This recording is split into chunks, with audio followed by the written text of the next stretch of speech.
Your mama's so fat, they couldn't even lift her up in prayer. I wanted to laugh, I'm not even going to lie, but I just didn't feel right.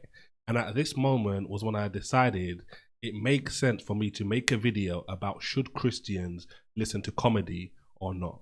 Now, the first thing I want to highlight first and foremost to get this right out of the way is the fact that laughter is fun, laughter is needed. Even in the Bible, we see examples of God doing things to people to make them laugh. And to give you an example, we could look at this example right here in Genesis 21, verse 6. And this is when the Lord miraculously is going to give Abraham and his wife Sarah a baby. And notice what it says. Sarah said, God has made laughter for me, and everyone who hears will laugh over me. So there's an element of rejoicing here in these different situations. And if you look at Proverbs and Ecclesiastes and other parts of the Bible, there's different things which all intimate things like us looking for a merry heart or enjoying laughter at different times in our lives. What I wanted to do in today's video to answer today's question was analyze different jokes and give you biblical principles to judge your decisions as you navigate the waters of comedy. Now, the first joke I want to get into was one which I was watching recently, and this particular individual had me laughing all over the place. And the funniest thing is because his jokes were centered around parenting in this particular segment that I'm about to show you. And maybe it's because I've got 4 children currently right now and I'm thinking about what he's saying, but I'll even give you a story in a moment which has nothing to do with my children, which made this joke even more funnier. But listen to what he said. We're eating dinner one night, he goes, hey, I'll be driving in a year.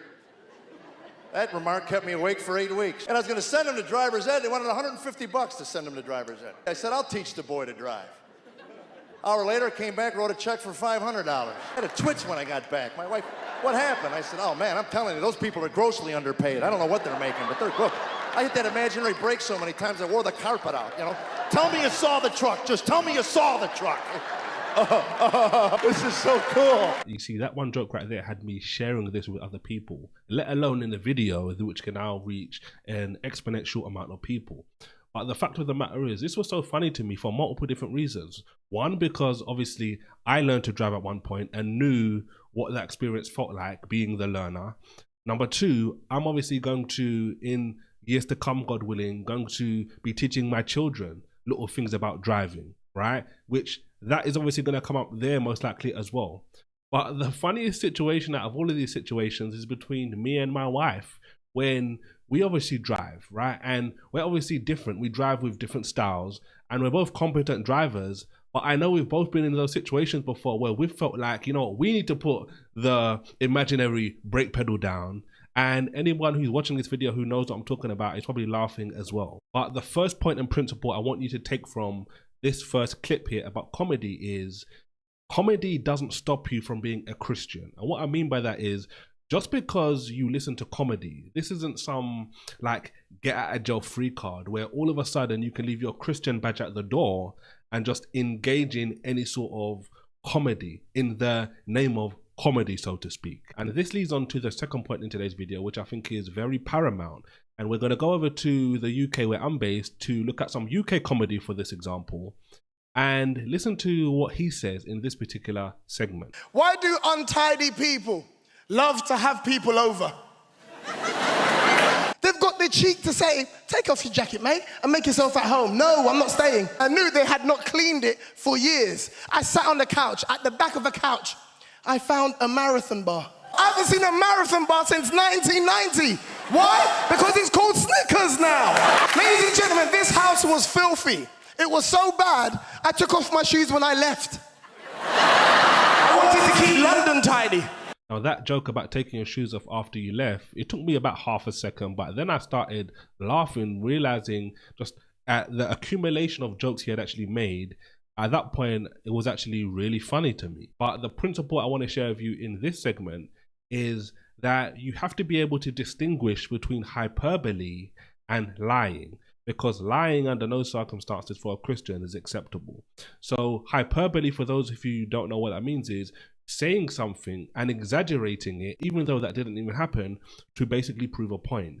This is riddled all the way throughout the Bible, right? And it could just be an example of when Jesus said, for example, I want you to hate your mother and your father if you're going to be my disciple. Jesus is basically just saying, choose me before everybody. Not necessarily that you have to hate your parents in order to be his disciple. So for example, when he was saying he took his shoes off because it was so dirty when he left, that could be categorized as hyperbole because it was so dirty, and that's the point he's trying to insinuate. But there's a fine line between hyperbole and lying. But some people just flat out lie, and that's what you're going to need to be able to distinguish between. Now, this example I'm about to show you was really, really, really funny. But I'm going to give you a caution in this principle because I think it's really, really needed. Now, in this particular scenario, my best friend sent this to me about a month ago, and I was laughing all over the place when I was watching this. And just take a look at what I'm basically talking about. What is an aeroplane? An aeroplane. Hey. An aeroplane is. What is an aeroplane? Enyonyi. Hey. Hey, In sir. English, what is an aeroplane? An airplane is a bird without wings. How does an aeroplane fly? Show us. It runs and go. So when it reaches up there, what does it do? That they call it. Oh my, they call it. Is it swinging? I don't know. And I don't think I even need to explain why, but there's so many layers of humor to that sort of comedy, right? And it's just merely asking people a simple question.